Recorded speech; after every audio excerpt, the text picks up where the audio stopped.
Hi everyone, in this video I'm going to talk more about the civil rights movement and a little bit about Lyndon B. Johnson and his presidency. The 1960s is a period of important achievements for the civil rights movement.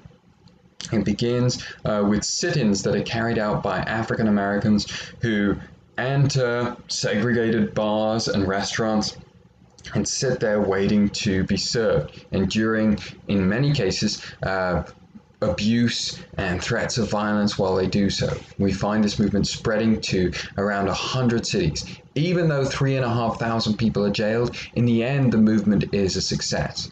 And most bars and restaurants accept desegregation. Most bars and restaurants across the South where segregation was still the norm. And we see in this moment, in the use of the sit-ins, that the civil rights movement has found an effective weapon to use going forward. And we'll see this extended to buses and to public transport in the upcoming years. Now, this doesn't mean that this is easy. Again, these protesters, the civil rights protesters, still face abuse and threats of violence and often actual violence against their persons. But we start to see that they are winning the cultural battle, that segregationists are no longer able to suppress this movement. And this is brought to a head in a number of huge rallies organized by Martin Luther King Jr. in Birmingham, Alabama in 1963 to commemorate the 100-year anniversary of the Emancipation Proclamation that Abraham Lincoln had issued during the Civil War. And this brings an end to segregation in Birmingham. And so you start to see that segregation is starting to break apart. Even John F. Kennedy, who had wanted to stay out of segregation, not get involved in losing votes from Southern Democrats by aligning himself too strongly with the civil rights movement, now comes out in support of civil rights. Although his civil rights bill gets blocked in Congress. So the culture is changing at the same time as politically the civil rights movement is still held up.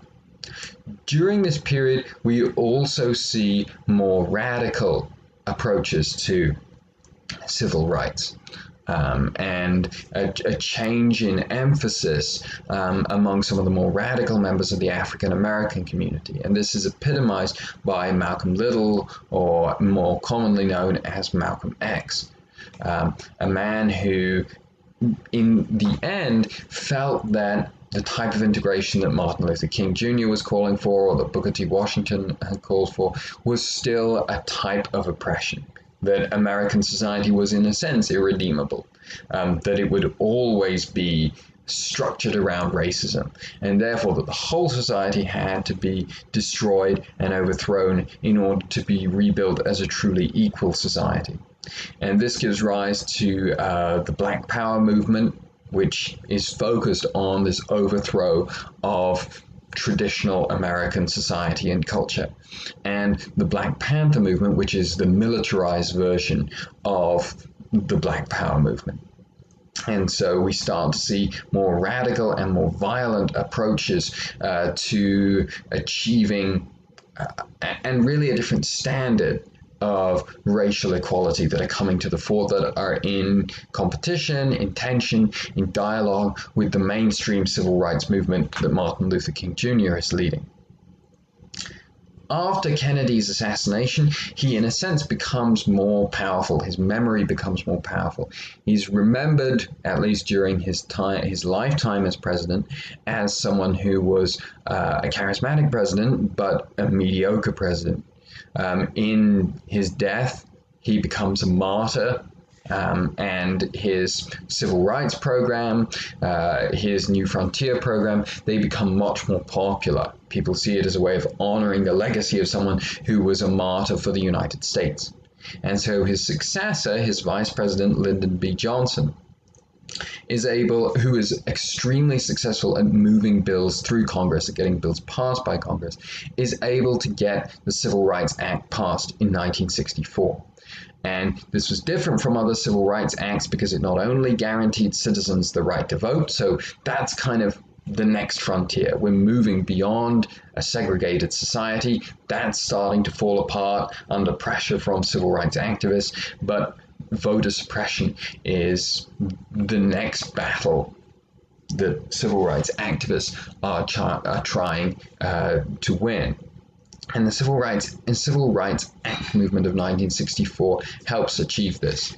And we see a dramatic rise in voter registration, and now the federal government has the power to enforce this act, which hadn't been the case in previous Civil Rights Acts.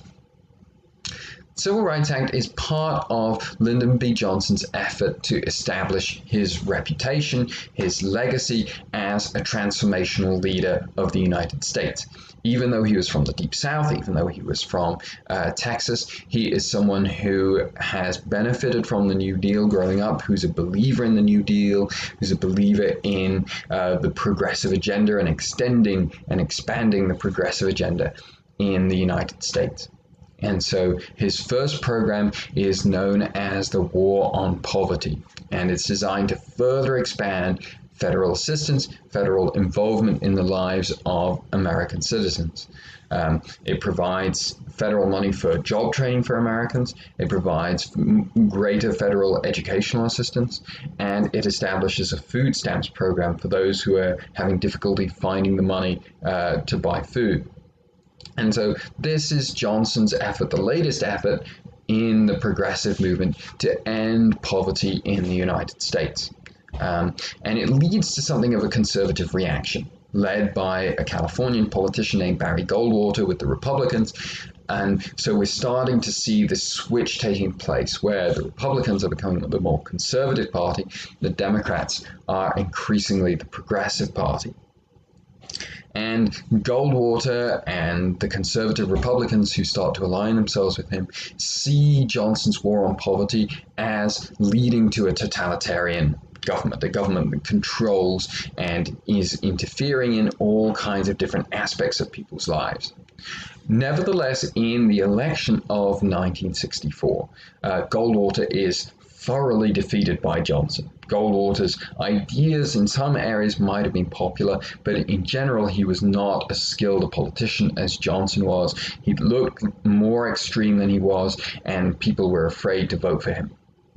And so Johnson sees this electoral win as a mandate to further push federal involvement in people's lives, federal support for the poor and people who are at risk in American society. And this is the basis of his Great Society program. He institutes Medicare, which provides medical insurance, medical assistance for the aged in American society, Medicaid, which provides similar support for those who are poor in this society or underprivileged, more money for education, and then a reforming and a reorganization of immigration and immigration regulations. It establishes caps on immigration, but instead of prioritizing immigrants coming from countries that already had a large representation in the United States, it broadens distinguishing immigrants to simply the two hemispheres, Western Hemisphere and Eastern Hemisphere.